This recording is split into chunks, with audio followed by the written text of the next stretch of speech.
El pan de centeno y el pescado eran la comida diaria de los humildes pescadores. Aquel era un refrigerio simple, pero suficiente para Cristo, a fin de satisfacer tanto el hambre física como el hambre espiritual de la multitud que estaba escuchando a Jesús. Mi nombre es Rachel Kadima y esto es GP Teens.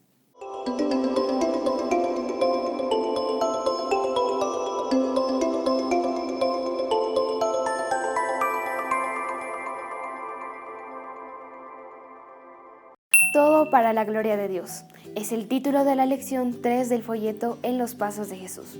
La historia de esta semana enseña muchas lecciones. Enfatiza especialmente la necesidad del descanso reparador y de la comunión con Dios.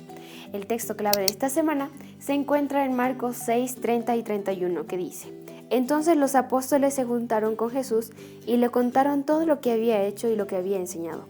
Y él les dijo: Venid vosotros aparte a un lugar desierto y descansad un poco, porque eran muchos los que iban y venían de manera que ni aún tenían tiempo para comer. Desde el principio, Dios ya sabía que un día nuestra cultura se caracterizaría por los cambios y los constantes avances tecnológicos, como también ya conocía los problemas que acompañarían a estos cambios. El versículo bíblico de esta semana menciona que Jesús llevó a los discípulos para que descansaran, después de unas campañas evangelizadoras de lo más exitosas.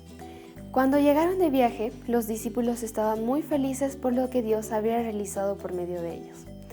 Sin embargo, pudo entrever más de aquella momentánea alegría. ¿Qué habrá visto?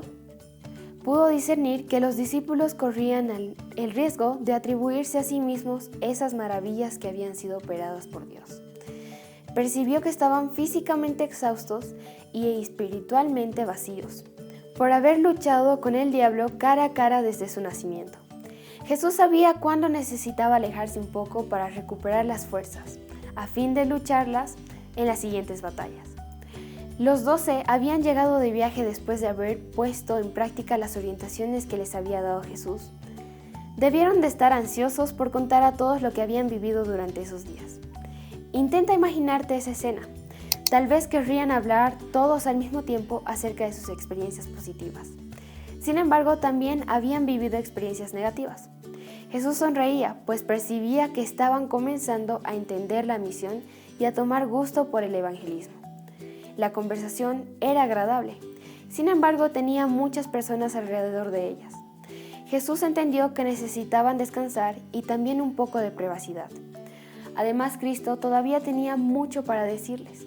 Era hora de calmar el corazón y recargar las energías. Por eso les hizo la siguiente invitación: vengan conmigo a un lugar tranquilo y descansen un poco.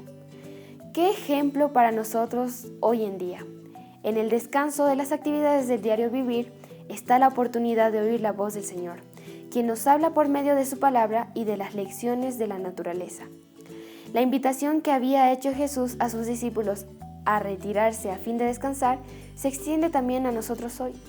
Los discípulos no tenían acceso a internet, celulares, laptops o iPads. Sin embargo, tenían distracciones típicas de su tiempo. En todas las épocas, Satanás intenta sobrecargar al ser humano con su infinidad de quehaceres y distracciones que roba el tiempo. El plan del enemigo es impedirnos que separemos un momento especial para la comunicación con el Padre y también para beneficiarnos con su presencia. Tienes que saber que Dios nos revela las artimañas de aquel y simultáneamente nos concederá el poder para servirlo y obedecerlo. Fue gracias a aquella comunicación diaria con el Padre que Jesús pudo tomar 5 panecillos y 2 peces y alimentar con ello a una gran multitud. Los momentos especiales dedicados a la oración y a la comunión con el Padre eran la razón principal de la maravillosa capacidad de Jesús para enfrentar los grandes desafíos. Dios desea darnos la victoria sobre nuestros problemas y concedernos poder para hacer su voluntad.